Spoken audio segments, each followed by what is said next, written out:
Hello সবাইকেই নমস্কার ও আদাব। আমার নতুন একটি ভিন্ন রেসিপিতে আপনাদের সবাইকেই স্বাগতম জানাচ্ছি। আজ বানিয়ে দেখাবো ডাল তেলানি। আর এই ডাল তেলানি অনেকেই অনেকভাবে রান্না করে, কিন্তু আমি যেভাবে রান্না করি সেটাই আমি আজ আপনাদের সাথে শেয়ার করব।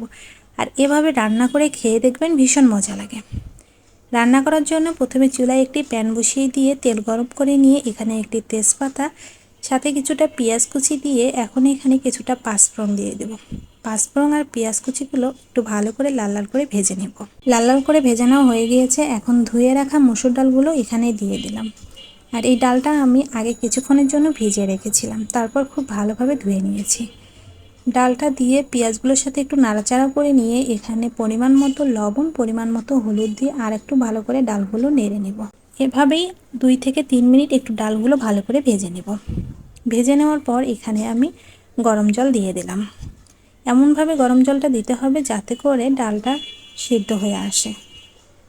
তার সাথে এখানে কিছুটা কাঁচামরিচ দিয়ে দিলাম, আর এই কাঁচামরিচটা জল দেওয়ার পরেই দিয়ে দিব। তারপর ঢাকনা দিয়ে ঢেকে দিব। 10 থেকে 12 মিনিট পর ঢাকনাটা খুলে দেখব আমার জলটাও টেনে এসেছে, সাথে ডালটাও সিদ্ধ হয়ে গিয়েছে। আর এখন আমি নামানোর আগে সামান্য পরিমাণে জিরার গুঁড়ো দিয়ে দিলাম, দিয়ে একটু নাড়াচাড়া করে নিব, লবণ সব কিছু চেক করে নিব। আর এই রান্নাটা খুব সহজ আর তাড়াতাড়ি করেও নেওয়া যায়। আর গরম ভাতের সাথে শুধু এই ডাল চালানিটা দিয়েই কিন্তু তৃপ্তি সহকারে ভাত খাওয়া যায়। তো আমার ডালটা হয়ে গিয়েছে, এখন আমি এই ডালটা একটি বাটিতে নামিয়ে পরিবেশন করে নেব। আপনারাও চাইলে কিন্তু এভাবে ডাল তেলানিটা রান্না করতে পারেন। তো আজকের রেসিপিটা আমার কেমন লাগলো অবশ্যই কমেন্ট করে জানাবেন।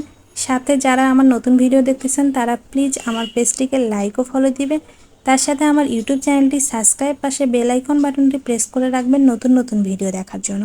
আর অন্যকে জানার জন্য ভিডিওটি নিজের প্রোফাইলে শেয়ার করবেন। সবাই ভালো থাকবেন, সুস্থ থাকবেন। আগামী নতুন কোনো রেসিপিতে আপনাদের সবাইকেই স্বাগতম জানাচ্ছি। ধন্যবাদ সবাইকে।